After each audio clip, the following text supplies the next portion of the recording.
I'll start by telling you a story.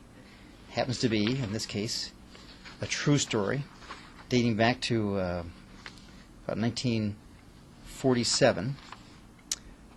This comes from the Focus on the Family newsletter. But a woman, a 23-year-old woman with one child, a 1-year-old daughter, developed a very rare form of tuberculosis where there is an actual hole. Tuberculosis sort of eats lining out of the lungs. And she had an actual hole at the bottom of her lung, which is a very rare place for that to happen. It came on her very quickly, and the medical treatment at the time couldn't really do much for her.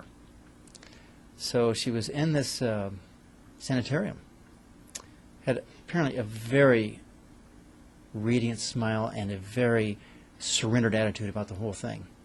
And the doctor took a liking to her and said, "Listen, there's one thing we can try. We can try it. I have no idea if it'll work or not.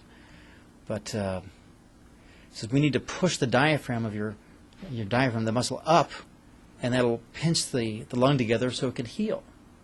And he read about this, about a procedure being developed out in New York. This is in, I think, Minnesota. But so they tried it, and she'd gone in there. When she was healthy, she'd been weighing about 125 pounds. When she went in, she was like 90 pounds. And getting very frail, and they tried it, and they almost killed her. And they pulled back and said, "Gosh, we can't do it." They were pumping air into the diaphragm to push it up. And they said, "We are so sorry," and they just said, "We can't do a thing for you." This is late November, and he said, "I don't know how long you'll live, a couple days, a week. I don't know how long it'll be. You're very, very severe." And she said to him, "Well, doctor, would you promise me that if I live through Christmas, you'll give me permission to go home and spend Christmas Eve with my family, with her husband and her 1-year-old daughter?" And he goes, "Well, be against all the rules, but okay," thinking in his mind, she'll never make it. So she keeps losing weight, and every day the staff, who has fallen in love with this gal, is expecting her to die.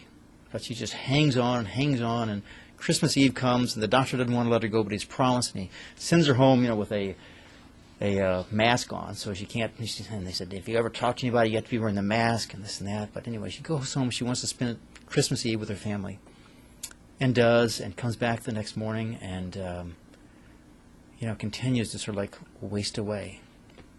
But she's still living. No one can quite figure it out. About a month later, she's still alive, down to about 80 pounds now. And suddenly a complication arises. She's getting nauseous for no reason. There's no food in her, so he brings another doctor, and they're trying to figure out what it is. And the doctor jokes, says, "You couldn't be pregnant now, could you?"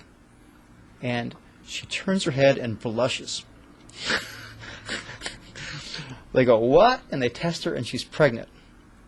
And so what happens is, they immediately say, "We need to do an abortion." She refuses, absolutely.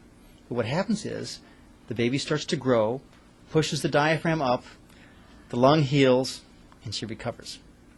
So that's a Christmas, that's a Christmas story, about Christ being born within, bringing new life, okay?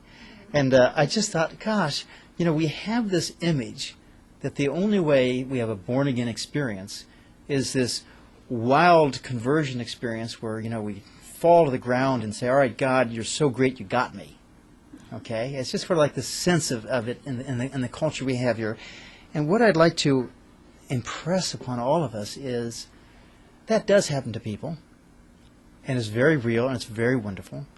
And for most of us, it comes in a little bit at a time, a little bit at a time.